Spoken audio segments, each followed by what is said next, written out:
আপনি কি আপনার আশেপাশের সমালোচকদের কথায় অত্যন্ত বিরক্ত হয়ে থেমে গিয়েছেন? তাহলে এই ভিডিওটি আপনার জন্য।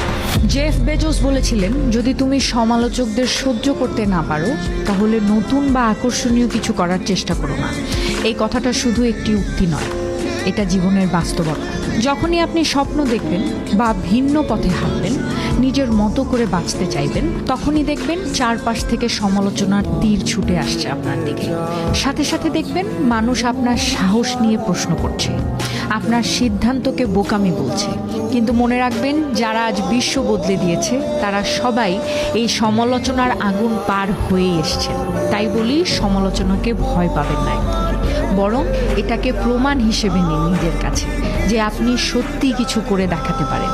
সাধারণ পথে চললে কেউ কিছু বলে না, অসাধারণ পথে শুধু বাধা আসে। তাই বলবো, আপনার স্বপ্ন আপনার নিজের, সমালোচকদের মত